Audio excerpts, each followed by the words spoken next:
श्री गुरुलीलामृत मराठी कथासार अध्याय 1 ते 8. अध्याय पहिला. ग्रंथारंभी आद्यपूजनीय श्री गणपतीला वंदन करण्यात आले आहे. हे शिवसुता पार्वती नंदना, तू परम मंगलकारक आहेस. तू 14 विद्या आणि 64 कलांचा अधिपती आहेस.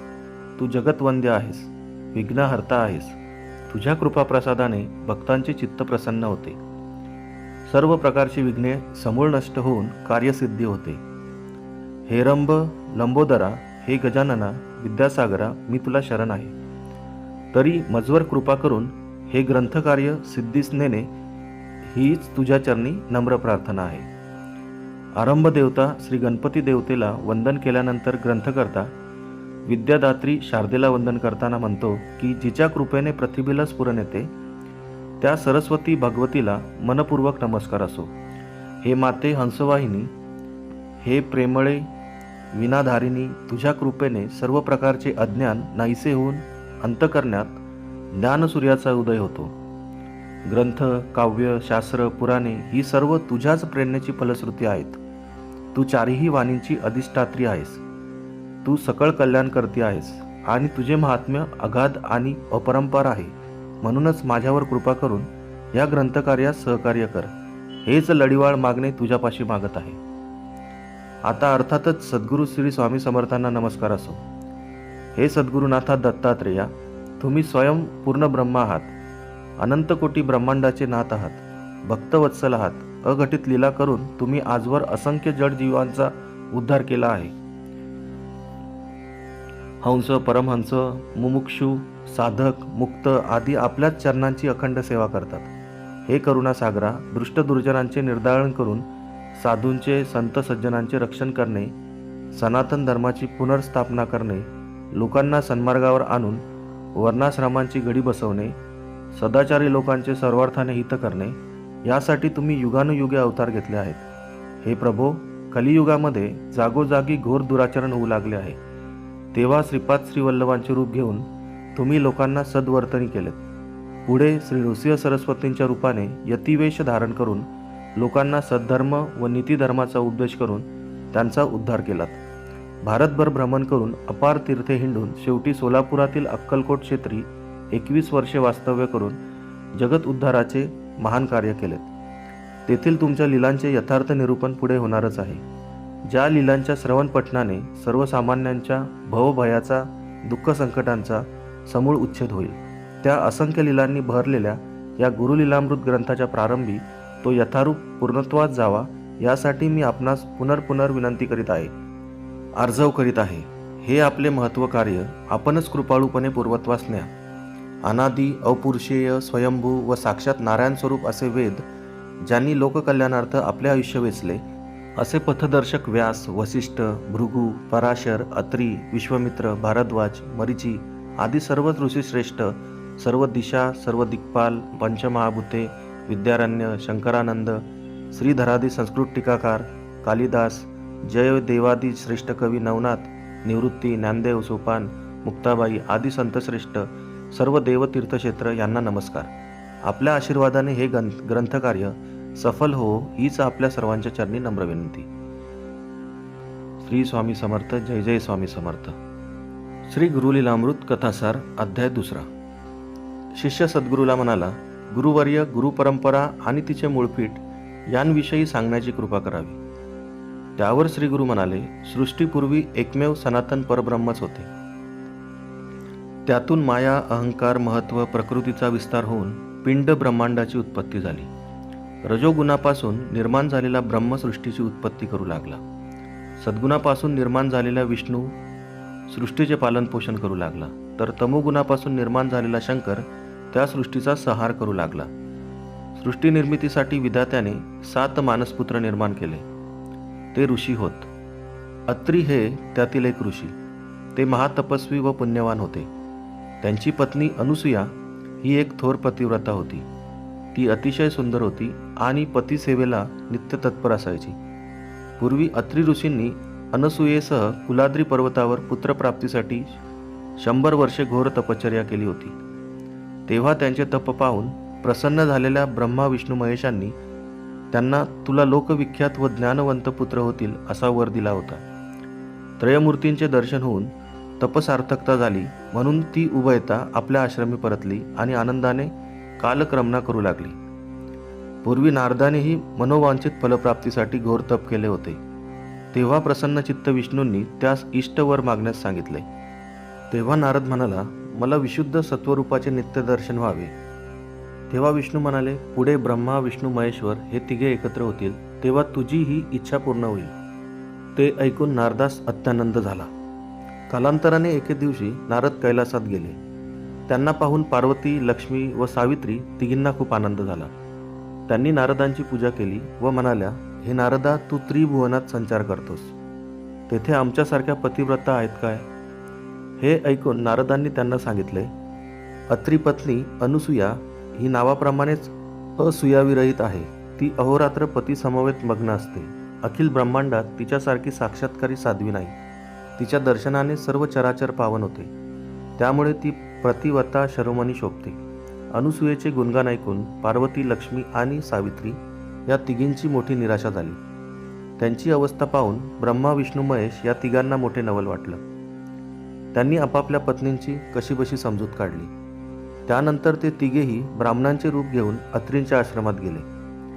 ते म्हणाले, तू फारच सुंदर आहेस, त्यामुळे आमच्या मनात तू नग्न होऊन वाढावेस अशी इच्छा आहे. तू जर खरोखरच साध्वी असशील तर आमची ही इच्छाही पूर्ण करशील. हे शिष्या, या दत्तप्रभूंचा महिमा काय वर्णन करावा. त्यांच्या स्मरणाने पुनर्जन्माची शृंखला तुटते. जो त्यांना भावभक्तीने बसतो, प्रतिवर्षी अत्यादराने त्यांची जयंती साजरी करतो, त्यांचे पावन चरित्र सांगतो व ऐकतो, सदैव त्यांचे ध्यान करतो, त्याला सर्व सिद्धी प्राप्त होऊन तो जीवनमुक्त होतो. त्याला संतती, संपत्ती, विद्वत्ता, आयुष्य, आरोग्य, विजय, प्रतिष्ठा या सर्व गोष्टी प्राप्त होतात. त्याची जन्मांतरीची पातके भस्म होतात व तो निष्पाप होतो. भूत पिशाच्या आधी कोणत्याही वाईट शक्ती त्याच्याजवळ येत नाहीत. म्हणून प्रत्येकाने दत्तभक्ती करून स्वहित साधावे. अवधूत चिंतन श्री गुरुदेव दत्त. श्री स्वामी समर्थ. कथासार अध्याय 3. श्री गुरूंच्या मुखातून गुरुपरंपरेच्या मूळ पीठाविषयीची महती ऐकून शिष्यास आनंद झाला. तो म्हणाला, गुरुवर्य, आपणाकडून दत्तात्रेयांच्या उत्पत्तीची कथा ऐकून मी धन्य झालो आहे. माझ्या मनात भगवंताचे अवतार चरित्र जाणून घेण्याची जिज्ञासा निर्माण झाली आहे. शिष्याची उत्कंठा जाणून श्री गुरु प्रसन्न होत म्हणाले, श्रीमद भागवतातील पहिल्या स्कंदात 3ऱ्या अध्यायात सुतांनी शौनकादी ऋषींना जे सांगितले आहे तेच मी तुला सांगतो. सृष्टीच्या प्रारंभी चराचराची उत्पत्ती करण्यासाठी ईश्वराने सर्वप्रथम पुरुषावतार घेतला. याच आदिनारायणाच्या नाभिकमलातून ब्रह्मदेव उत्पन्न झाला. ब्रह्मदेवाने दक्ष, मरीची, अत्री, भृगू आदी 7 मानसपुत्र निर्माण केले. त्यांनी देव, मनुष्य, पशु, पक्षी इत्यादिकांची निर्मिती केली. याच आदिनारायणाने जगाच्या कल्याणासाठी पुढे अनेक अवतार घेतले. सनतकुमार हा त्याचा ब्राह्मणरूपी पहिला अवतार. हिरण्याक्ष नावाच्या दैत्याने पृथ्वीला पाताळात नेली, तेव्हा याच नारायणाने त्याचा नाश करून वराह रूपाने पृथ्वीचा उद्धार केला. पुढे ऋषीवंशानंतर त्याने नारद नावाने 3रा अवतार घेऊन पंचरात्रागम नामक तंत्र सविस्तर कथन केले. 4थ्या अवतारात आदिनारायणाने नरनारायण अशी 2 ऋषी स्वरूपे धारण करून तपश्चर्य मार्गाचे प्रत्यक्ष आचरण केले. 5व्या कपिल अवतारात त्याने सांख्यशास्त्र सांगितले. त्यानंतर आदिनारायणाने रुची नामक प्रजापतीच्या आकृती नामक पत्नीच्या पोटी यज्ञ नावाने 7वा अवतार घेतला. नाभिराजा व मेरुदेवी या दंपतीच्या पोटी त्याने ऋषभ नावाने 8वा अवतार घेऊन परमहंस योग्यांच्या मार्गाचे स्वतः आचरण केले. काळाची गरज ओळखून नारायणाने पृथू नामक 9वा अवतार घेऊन पृथ्वीवरील प्रजेचे रक्षण केले. चाक्षुष मन्वंतरात त्याने मत्स्य स्वरूप धारण करून सत्यव्रत राजाचे संरक्षण केले. हा 10वा अवतार होय. अमृत प्राप्तीसाठी देव आणि दैत्य समुद्र मंथन करीत असताना मंदरांचल पर्वत बुडू लागला. त्यावेळी नारायणाने कूर्मरूप घेऊन त्यास पाठीवर धारण केले. हा त्याचा 11वा अवतार. धन्वंतरी हा त्याचा 12वा अवतार. 13व्या अवतारात त्याने मोहिनी स्वरूप धारण करून दानवांना भुलवून देवांना अमृतपान करविले. हिरण्यकशिपूचा नाश करण्यासाठी नारायणाने 14वा नृसिंह अवतार घेतला. 15व्यात वामन अवतारात तो आदिती कश्यपाचा पुत्र झाला.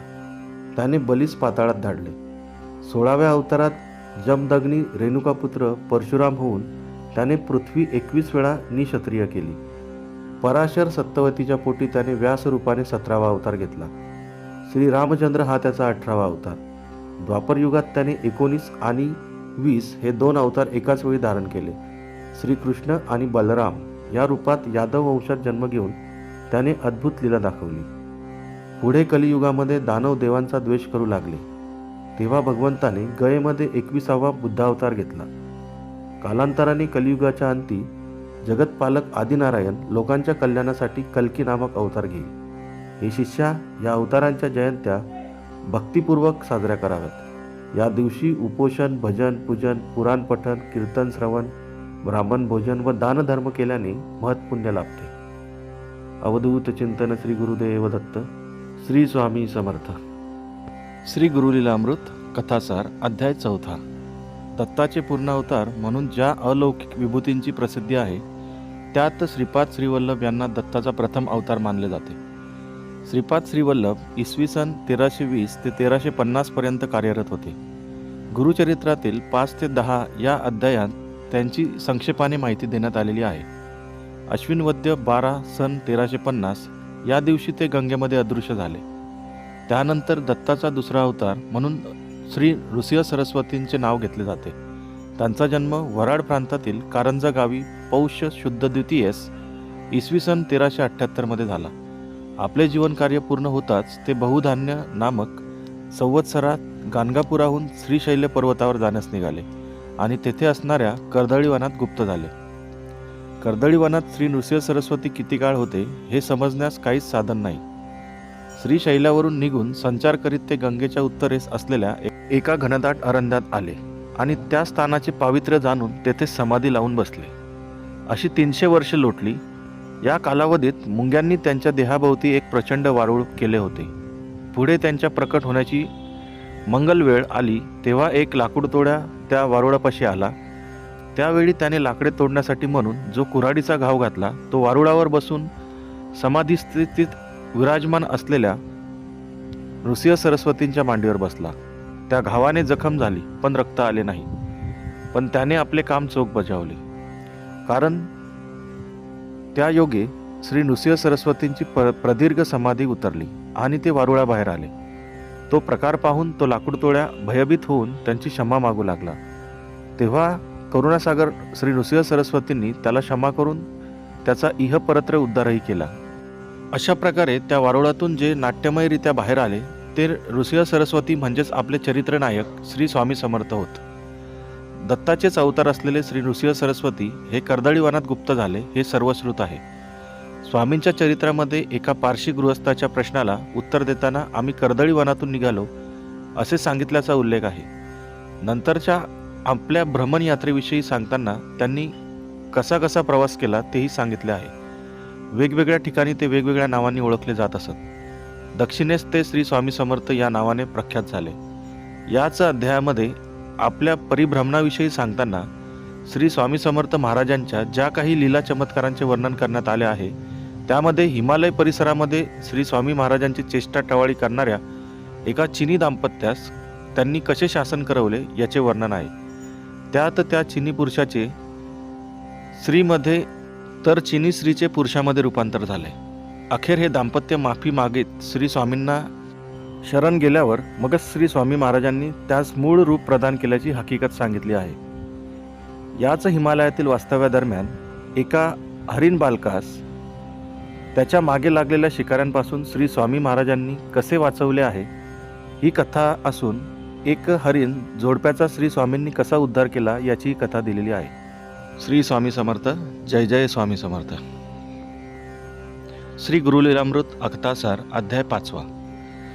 शिष्याने वर्षभरातील महत्त्वाच्या तिथ्या आणि जयंत्या यांच्याविषयीची माहिती सांगण्याची विनंती केल्यावर त्यास श्री गुरु म्हणाले, वत्सा, जयंती दिनी भगवंताचे उत्साहाने भजन पूजन केल्याने अनेक जन्मांची पातके नष्ट होऊन मनोवांछित फल प्राप्त होते. आता महत्त्वाच्या तिथ्यांविषयी सांगतो. चैत्र शुद्ध प्रतिपदेला गुढीपाडवा म्हणतात. ब्रह्मदेवाने याच दिवशी सृष्टी उत्पन्न केली. याच दिवशी मत्स्य अवतार झाला, म्हणून ही मत्स्य जयंती होय. चैत्रातील देवी नवरात्राचा आरंभ याच दिवशी होतो. चैत्र शुद्ध तृतीयेस गौरीचा जन्म झाला, म्हणून ही गौरी तृतीया. चैत्र शुद्ध नवमी हा दिवस श्रीराम नवमीचा. याच दिवशी चैत्री नवरात्रीची समाप्ती होते. चैत्र शुद्ध पौर्णिमेला रामभक्त हनुमानाचा जन्म झाला, म्हणून हनुमान जयंती साजरी करतात. वैशाख शुद्ध तृतीयेस रेणुकेच्या पोटी भार्गवाने जन्म घेतला, म्हणून ही परशुराम जयंती. याच दिवशी कृतयुगाचा आरंभ झाला. या दिवशी केलेले होम, हवन, स्नान, दान, तर्पण आदी सत्कर्मांमुळे अक्षय पुण्य लाभते, म्हणून हिला अक्षय तृतीया म्हणतात. वैशाख शुद्ध चतुर्दशीस भगवंताने श्री नृसिंह सरस्वती अवतार घेतला, म्हणून त्याला नृसिंह जयंती साजरी करतात. ज्येष्ठ शुद्ध दशमीस दशहरा म्हणतात. याच दिवशी भगीरथाने गंगा पृथ्वीवर आणली. ज्येष्ठ शुद्ध द्वादशीस कूर्म जयंती साजरी करतात. ज्येष्ठ शुद्ध पौर्णिमेस वटपौर्णिमा म्हणतात. आषाढ शुद्ध एकादशीला देवशयनी वा प्रबोधिनी एकादशी म्हणतात. आषाढ शुद्ध पौर्णिमेस गुरुपौर्णिमा म्हणतात. या दिवशी जगद्गुरू व्यास व आपल्या गुरूंची पूजा करतात. श्रावण शुद्ध पंचमीला नागपंचमी म्हणतात. श्रावण शुद्ध षष्टीला कल्की जयंती म्हणतात. श्रावणी पौर्णिमेस नारळी पौर्णिमा, तर श्रावण कृष्ण अष्टमीला भगवंताने श्रीकृष्ण अवतार घेतला, म्हणून कृष्ण जन्माष्टमी असे म्हणतात. भाद्रपद शुद्ध तृतीयेस वराह जयंती असे म्हणतात. याच दिवशी सवाष्ण स्त्रिया हरतालिका व्रत करतात. भाद्रपद शुद्ध चतुर्थीस गणेश चतुर्थी येते. भाद्रपद शुद्ध अष्टमीस ज्येष्ठा गौरीचे पूजन होते. भाद्रपद शुद्ध द्वादशीला भगवंताने वामन अवतार घेतला, म्हणून वामन जयंती. तर भाद्रपद शुक्ल चतुर्थीस अनंत चतुर्दशी असे म्हणतात. अश्विन शुद्ध प्रतिपदेपासून शारदीय नवरात्र सुरू होते व दसऱ्याच्या दिवशी त्याची सांगता होते.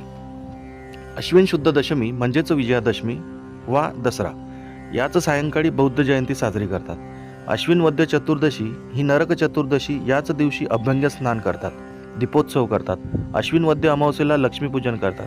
कार्तिक शुद्ध प्रतिपदा म्हणजेच बलिप्रतिपदा हा विक्रम संवत्सराचा वर्षारंभ दिवस. कार्तिक शुद्ध द्वादशीला तुलसी विवाह झाला की चातुर्मासातील व्रतांची समाप्ती होते. कार्तिक शुद्ध चतुर्दशीला वैकुंठ चतुर्दशी. कार्तिक पौर्णिमेला त्रिपुरारी पौर्णिमा होते. याच चतुर्दशीस विष्णुपूजन व अन्य दिवशी शिवाचे पूजन करतात. मार्गशीर्ष शुद्ध षष्टीला चंपाषष्ठी असे म्हणतात. मार्गशीर्ष शुद्ध पौर्णिमेस दत्त जयंती साजरी करतात. मकर संक्रांत ही पौषातील महत्त्वाचा सण. माघ शुद्ध पंचमी वसंत पंचमीपासून वसंत उत्सवास प्रारंभ होतो. माघ शुद्ध सप्तमी ही रथसप्तमी. माघ वद्य चतुर्दशी म्हणजे महाशिवरात्र. याच दिवशी शिवपूजन व शिवलिंगावर रुद्राभिषेक करतात. फाल्गुन शुद्ध पौर्णिमेस होळी किंवा हुताशनी पौर्णिमा असे म्हटले जाते. अवधूत चिंतन श्री गुरुदेव दत्त. श्री स्वामी समर्थ. श्री गुरुलीलामृत कथासार अध्याय 6. बडोदा येथे अलवनी बुवा नावाचे एक थोर सत्पुरुष, जे ब्रह्मचारी, तपस्वी आणि विरक्त होते. एके दिवशी आपल्या सहकाऱ्यांसह ते जगन्नाथाच्या दर्शनासाठी जगन्नाथपुरीस आले होते. एका धर्मशाळेत त्यांनी मुक्काम केला होता. तेथे कर्मधर्म संयोगाने ते सर्वजण एकाच वेळी आजारी पडले. तेथे त्यांची सेवा शुश्रूषा करणारे कोणीही नव्हते. दुखण्यामुळे त्यांना जागचे उठवत नव्हते. दिवसेंदिवस त्यांची प्रकृती खालावत होती. यातच मरण आले तर हा देह देवाच्या चरणी पडणार, याच सात्विक समाधानावर ते येणारा दिवस ढकलत होते. असे 7 दिवस लोटले. एके दिवशी वेदना असह्य होऊन अलवनी बुवांनी जगन्नाथाला आर्ततेने आळविले. त्यांच्या कृश डोळ्यातून अश्रुधारा वाहू लागल्या आणि त्याच वेळी भक्तवत्सल श्री स्वामी महाराज अल्लग शब्द उच्चारून तेथे प्रकट झाले. त्यांनी मोठ्या कष्टाने डोळे उघडून बघितले तर त्यांच्यासमोर श्री स्वामी समर्थांची अतिदिव्य व तेजस्वी मूर्ती कमरेवर हात ठेवून उभी असलेली त्यांना दिसली.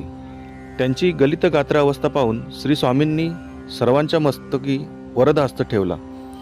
स्वामींच्या त्या अमृत स्पर्शाने त्या चौघांच्या अंगात शक्तिसंचार झाला व ते खडबडून उठून बसले. जगन्नाथपुरीमध्ये यात्रेकरता आलेल्या या 4 व्यक्तींना पूर्णपणे बरे होऊन हिंडताना पाहून देखील तिथल्या सर्वांनाच मोठे नवल वाटले. त्यांना जीवनदान देणाऱ्या त्या वृद्ध यतीबद्दल लोकांच्या मनात पूज्यभाव, भक्ती व श्रद्धा निर्माण झाली.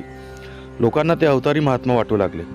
जगन्नाथाच्या दर्शनास येणारी मंडळी श्री स्वामींच्या दर्शनास गर्दी करू लागली. एके दिवशी एक ब्राह्मण स्वामींना भेटावयास आला. त्याला जन्मापासूनच अंधत्व होते. त्यांनी महाराजांच्या चरणी नतमस्तक होऊन त्यांच्या दर्शनाची इच्छा व्यक्त केली. त्याचा शुद्ध भाव पाहून स्वामींनी स्वतःच्या गळ्यातील हार त्याच्या अंगावर फेकला. त्याने तो हार महाप्रसाद समजून मस्तकाला व डोळ्यांना लावला. त्यामुळे त्यास दृष्टी प्राप्त झाली. त्यावेळी श्री स्वामी समर्थांनी दोन्ही हात कमरेवर ठेवून त्याला दर्शन दिले. त्या दर्शनाने तो जन्मांध ब्राह्मण कृतकृत्य झाला. त्याच वेळी शूद्र जातीचा वृद्ध गृहस्थ तेथे आला व श्री स्वामींना साष्टांग दंडवत घालून म्हणाला, महाराज, माझी पत्नी कोठे हरवली आहे तेच समजत नाही. गेले 8 दिवस मुलांना सांभाळून आणि तिला शोधून मी पुरता थकून गेलो आहे. तरी कृपा करून तिची व माझी भेट घडवा. ते ऐकून स्वामी म्हणाले, वृद्धापकाळ येऊनही तुझ्या मनात स्त्रीलोलुपता आहे. तुझ्या वासनांचा क्षय कधी होणार? तू इंद्रियांना कधी जिंकणार? तू कोण आहेस? कुठून आला आहेस? आणि पुढे तुला कोणती गती मिळणार आहे याचा तू विचार कधी करणार? तू पूर्वीचा तेली माझा दास असूनही तुला माझी ओळख कशी पटत नाही? मग त्यांनी चिमूटभर भस्म एका मनुष्याच्या हाती देऊन त्या वृद्ध शूद्राच्या मस्तकी लावावयास सांगितले. त्या भस्माचा स्पर्श होताच त्या शूद्राला त्याच्या पूर्वजन्माचे स्मरण झाले. त्याने धावतच श्री स्वामींचे चरण धरले. काही काळातच त्या वृद्धाची त्याच्या पत्नीशी गाठ पडली. त्या दोघांनीही श्री स्वामींकडे मोक्षाची याचना केली व स्वामी तथास्तु म्हणाले. जगन्नाथपुरीत श्री स्वामींचा महिमा वाढला. दर्शनाकरता दिवसेंदिवस लोकांची गर्दी वाढल्याचे जाणवताच स्वामीराय तेथून अंतर्धान पावले. अवधूत चिंतन श्री गुरुदेव दत्त. श्री स्वामी समर्थ.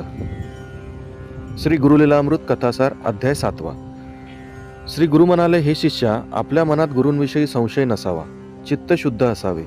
अंतकरणात गुरूंबद्दल आपुलकी, श्रद्धा, प्रेम, निष्ठा व अनन्य भक्ती असावी. त्यांच्या सेवेत सदा तत्पर असावे. त्यांनाच सर्व भाव भजावे. त्यांनी केलेल्या उपदेशाचे कटाक्षाने पालन करावे. असा शिष्योत्तम गुरुकृपेने ब्रह्मस्वरूप होतो. आता मी तुला श्री स्वामी समर्थांचा पुढील वृत्तांत सांगतो. ऐक. हिमालयातील वास्तव्यात श्री स्वामी समर्थांनी शिकाऱ्यांना धडा शिकवला. तसेच हरिण जोडप्यास वाचा फुटून ते मनुष्यवाणीत बोलू लागले. हा सर्व प्रकार तेथून जवळच असलेल्या गुहेतील तपस्व्यांनी प्रत्यक्ष पाहिला. त्यामुळे श्री स्वामी समर्थ एक थोर साक्षात्कारी यती आहेत हे जाणून तपस्वी त्यांना अत्यादराने आपल्या गुहेत घेऊन गेले. ती गुहा विस्तृत, शांत आणि रमणीय होती. तपस्व्यांनी श्री स्वामींची मनोभावे पूजा केली. पुढे स्वामींनी त्या तपस्व्यांशी विविध विषयांवर चर्चा केली. आत्मानुसंधान म्हणजे काय? आत्मसाधना म्हणजे काय? वासनेच्या पलीकडे कसे जावे? या व अशा अनेक समस्यांची स्वामींनी उकल करून सांगितली. त्याचवेळी त्या गुहेजवळ राहत असलेले 2 वाघ ही चर्चा ऐकत तेथे उपस्थित होते. तेव्हा त्यांना तिथे पाहून श्री स्वामी म्हणाले, काय हो पंडित, अंधारात कशासाठी बसले आहात? मागील जन्मात तुम्ही विद्वान ब्राह्मण म्हणून मान्यता पावलात. तुम्हाला मान, सन्मान, कीर्ती, वैभव सर्व काही मिळाले होते. परंतु तुम्हाला तुमच्या विद्येचा गर्व झाला. तुम्ही हत्तींवर ग्रंथ घेऊन देशोदेशी गेलात. तेथील विद्वानांना वादविवादात हरवून त्यांच्याकडून जयपत्रे घेतलीत. वादविवादात तुम्ही अनेक पंडितांचा अपमान केलात. देवांचा, साधू संतांचा धिक्कार केलात. म्हणून देव, गुरु, वेद आणि असंख्य ब्राह्मणांचे शाप लागून तुम्हाला हा व्याघ्रजन्म प्राप्त झाला आहे. विद्या, धन आणि सत्ता यांनी मदांध झालेल्यांना असेच दुःख प्राप्त होते. स्वामी महाराजांचे ते बोलणे ऐकून त्या वाघांना त्यांच्या पूर्वजन्मीची आठवण झाली. त्यांच्याकडून घडलेली सर्व दुष्कृत्ये त्यांना आठवली. श्री स्वामींच्या पावन दर्शनाने त्यांना वाचा फुटली. पश्चातापास्पद होऊन त्यांनी स्वामींच्या चरणी लोळण घेतली आणि क्षमा याचना करीत म्हणाले, आम्हाला या यातायातीतून सोडवा, पाशमुक्त करा. श्री स्वामींना त्यांची दया आली. त्यांनी वाघांच्या मस्तकी आपला वरद हस्त ठेवला आणि म्हणाले, बाबांनो, या व्याघ्रजन्मात तुम्हाला गती नाही. पुढील जन्मात तुम्ही काशी क्षेत्री ब्राह्मण वंशातील एका योग्याचे पुत्र व्हाल. वेद पारंगत व्हाल आणि सदाचाराने वागाल. हिमालयाच्या पायथ्याशी जवळ असलेला एक संन्यासी दत्तदर्शन व्हावे म्हणून तपश्चर्या करीत होता. पण अनेक वर्षे निराहार राहूनही, अनुष्ठान करूनही दत्तदर्शन होत नाही म्हणून तो निराश झाला होता. पुढे त्याची तळमळ फारच वाढली. तेव्हा एके दिवशी त्याला दृष्टांत झाला. त्याला त्यात हिमालयावर एक आत्मवृक्ष आहे, त्याच्यासमोर एक गुहा आहे, तेथे तू जा म्हणजे तुला दत्तदर्शन होईल असे सांगण्यात आले. त्या आदेशानुसार तो तेथे गेला असताना श्री स्वामी समर्थांनी त्यास प्रत्यक्ष दत्त स्वरूपात दर्शन देऊन कृतकृत्य केले. अवधूत चिंतन श्री गुरुदेव दत्त. श्री स्वामी समर्थ. श्री गुरुलीलामृत कथासार अध्याय 8. श्री क्षेत्र हरिद्वार येथे मल्लविद्येत निपुण असे 2 ब्राह्मण राहत होते. पिळदार व दष्टपुष्ट असे ते मल्ल उन्मत्त झाले होते. त्यांची वृत्ती व स्वभाव दृष्ट आणि क्रूर होता. स्वसामर्थ्याचा उपयोग ते लोकांना छळण्यासाठी करीत असत. साधूजनांची निंदा, परधनाचा अपहार, स्त्रियांचा विनयभंग, अबालवृद्धांचा त्रास या त्यांच्या नित्याच्या गोष्टी होत्या. त्यांच्या जाचाला कंटाळलेले लोक देवाकडे त्यांना मारून टाका अशी प्रार्थना करीत असत. या जगात कोणत्याही दृष्टाचा दृष्टपणा फार काळ चालत नाही, हेच खरं. त्या दोन मल्लांनाही त्यांच्या कुकर्मांची फळे भोगावीच लागली. त्यांच्या अंगावर रक्तपित्ती उठली, महारोग झाला, हातापायांची बोटे जडली, सर्वांगातून रक्त व पू वाहू लागला, त्यास दुर्गंधी येऊ लागली. त्यांचे चेहरे विद्रूप झाले. घरच्यांनी त्यांना घराबाहेर काढले. सर्वजण त्यांचा तिरस्कार करू लागले. अशी 12 वर्षे गेली. त्यांना गतकर्मांचा पश्चाताप होऊ लागला. तेव्हा श्री स्वामी समर्थांचे वास्तव्य हरिद्वारातच होते. एके दिवशी एका ब्राह्मणाच्या घरी पंक्तीमध्ये भोजन करीत असता पुढ्यातील ताट तसेच टाकून ते त्वरेने उठले व गंगेकाठी गेले.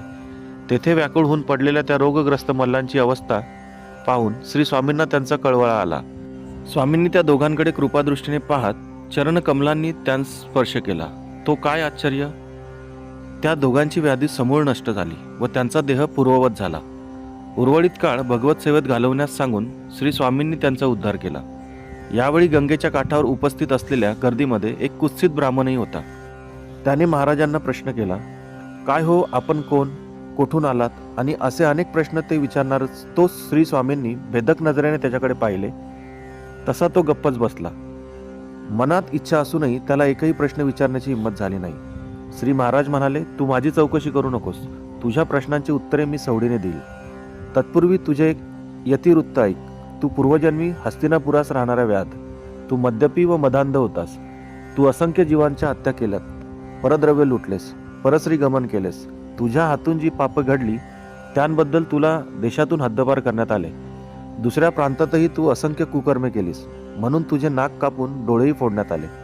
पुढे तू एका चांभाराकडे राहिलास, तेथेही निंदकर्म केलीस. काही दिवसांनी हिंस्र पशूंनी तुला मारून खाल्ले. त्यानंतर तुला 2 वेळा पक्ष्यांचा जन्म मिळाला. पूर्वीची काही पुण्य होते म्हणून तुला हा ब्राह्मण जन्म मिळाला, पण पूर्वसंस्कार जात नाहीत हेच खरे. म्हणून काल रात्री काहीही अपराध नसताना तू एका गायीचा वध केलास. स्वामींचे बोलणे ऐकून तो कुत्सित ब्राह्मण भीतीने थरथरा कापू लागला. श्री समर्थांनी तिथल्या लोकांना त्याच्या घरी नेले व घराच्या मागे पडलेले त्या गायीचे मृत शरीर दाखवले. तेव्हा सर्वांनी त्याचा धिक्कार केला, त्याची उघड निंदा केली. तेव्हा स्वामी त्याला म्हणाले, तुला जर खरोखरच पश्चाताप झाला असेल तर त्या गायीला पुन्हा जिवंत कर. त्याने श्री स्वामींचे चरणोदक घेतले व गुरुतीर्थ महिमा गात नामस्मरणपूर्वक त्या मृत गायीवर शिंपडले. तशी त्या तीर्थ प्रभावाने गाय उठून बसली. हा अगाध चमत्कार पाहून सर्वांनी श्री स्वामींचा जय जयकार केला. श्री स्वामी समर्थ. जय जय स्वामी समर्थ. अवधूत चिंतन श्री गुरुदेव दत्त. श्री स्वामी समर्थ.